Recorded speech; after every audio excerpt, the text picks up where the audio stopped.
Hi, everybody. It is Thursday evening. Hope you are doing well. Kind of just about ready to put a button on the end of what was a good forecast in terms of Monday, Tuesday, Wednesday, Thursday this week.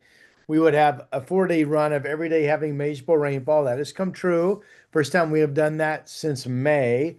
It still looks like we will have during the daytime hours tomorrow a dry day. I do have a new wrinkle of a shower threat Friday overnight and Saturday. But other than that, Sunday still looks like we quickly transition into an east wind pattern that will bring clear skies, warming afternoons, but cool mornings and a nice stretch of weather. That stretch of weather, though, may end earlier than what it one time was expected to. And I'll get into all of that. So on the left, I grabbed the setting sun out over the Pacific from Gerhard by the Sea Resort this evening and also caught how much blue sky there is over the Dundee Hills from the camera at Domaine Serene Winery. Kind of both illustrating that a drier pattern is taking hold, although we still have a few scattered showers tonight. And I mentioned that shower threat tomorrow night and Saturday.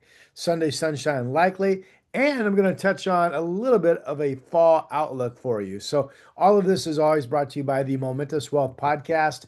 Listen on Apple Podcasts, listen on Spotify for a variety of investment topics. And I think even more important, if you do not have a financial advisor helping you maybe combine different 401k portfolios from different employers or setting up a Roth IRA and that type of thing for your retirement planning, I can't recommend any company more than I recommend Momentous Wealth Management. They're licensed in Oregon and licensed in Washington. Okay, let's get you rolling. So NOAA put this out a couple weeks ago, September 18th. This is their October, November, December 3-month outlook. And like September, NOAA puts us in the above normal rain category, at least the northern half of Oregon, all of Washington.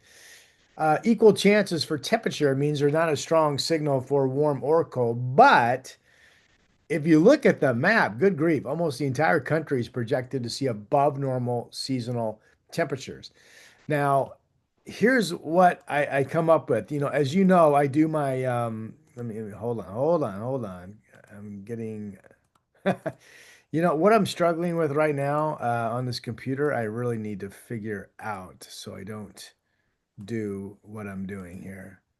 And I don't know if I'm gonna figure it out or not. That's okay. I can do it this way. I can do it this way. Okay. All right.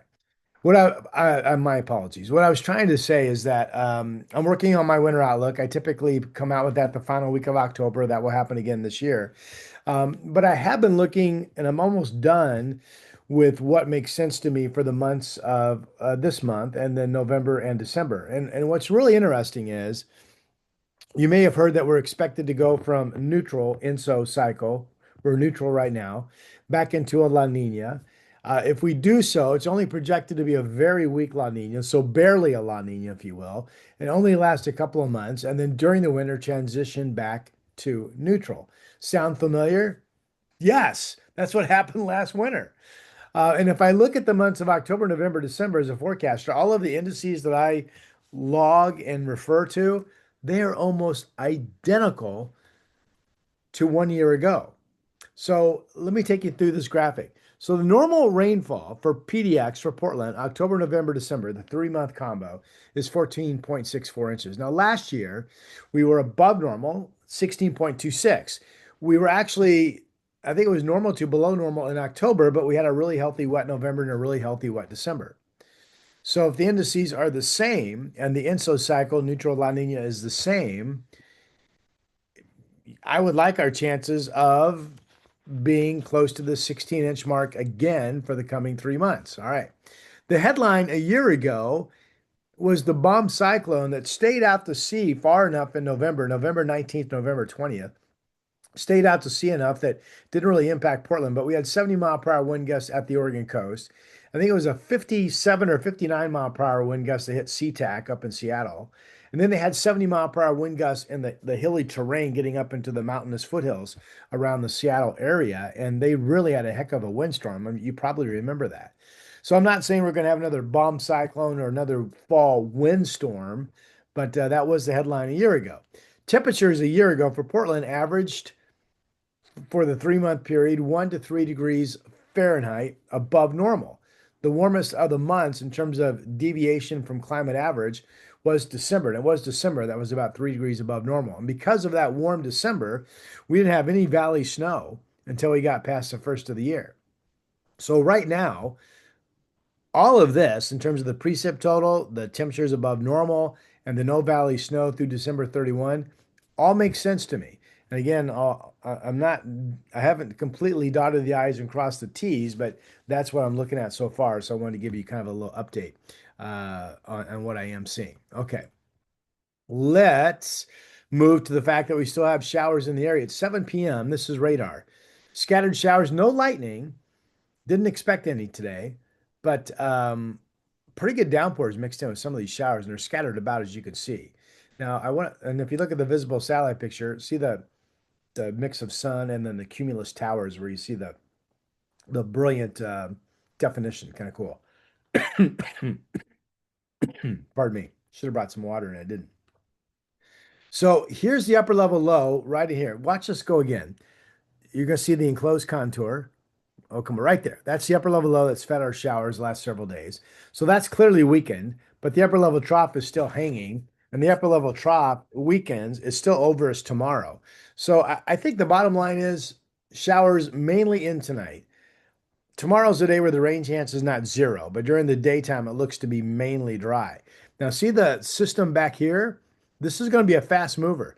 These are the clouds that will come into our sky tomorrow evening overnight and then be with us Saturday morning and then kind of break up the latter part of Saturday. So as these clouds come in with the weak front mainly to our north, but most models now say, well, it's at least possible we get a shower with these passing clouds tomorrow overnight, Saturday morning, and then that shower chance would end later in the afternoon, Saturday, as these clouds start to break up. And then after that, this ridging that's sitting out here, right here, where you see the ridging, that will be moving in, and that sets the stage for the really nice clear sky pattern that will be with us for several days starting on Sunday. Here's the National Blended Model, their future radar product. This is this evening.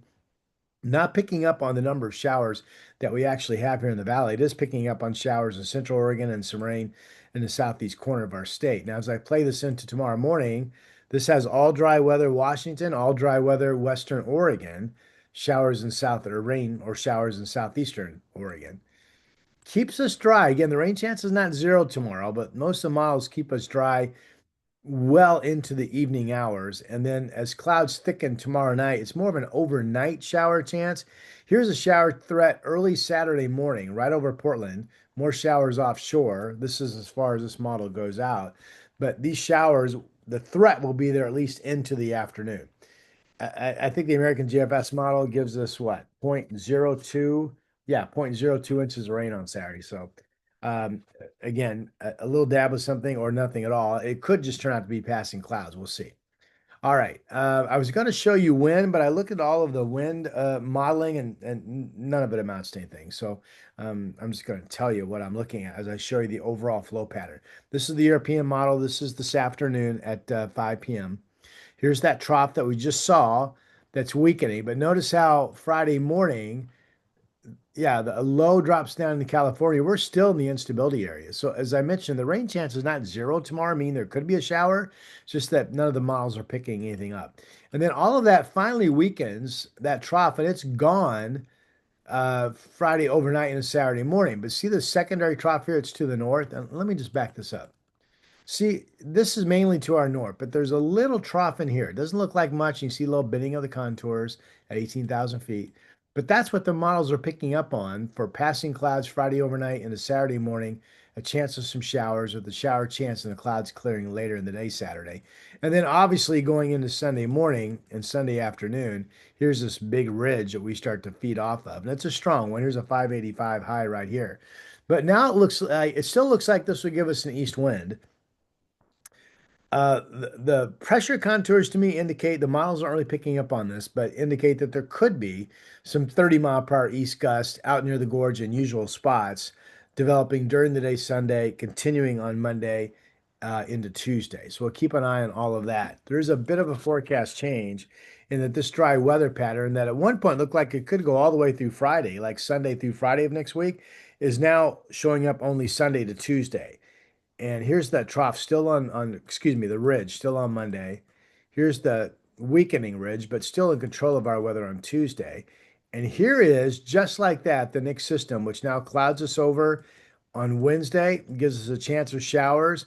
And then look how, let me back this up. Look how this secondary low right here, let me back it up some more, sorry.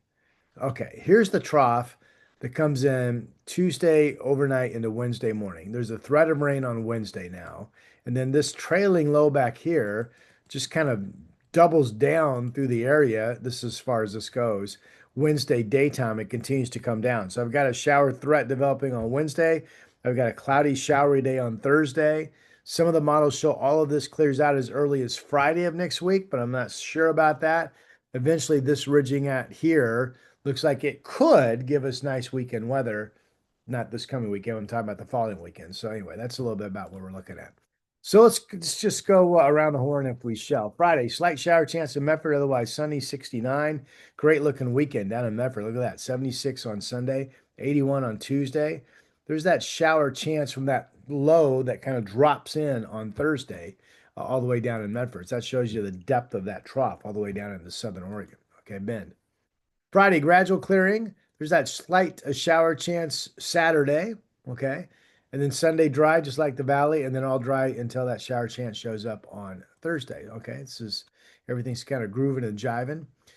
Saturday, showers likely is the verbiage up in Seattle from the Weather Service. Again, that trough is to our north, so it makes sense there'd be a much better chance of rain in Seattle Saturday than Portland's. We'll see. And then Sunday kicks off dry weather through Tuesday, and there's that rain chance we talked about on Wednesday and Thursday. Okay, all that's jiving really nice. Here's Pendleton. Let's see here.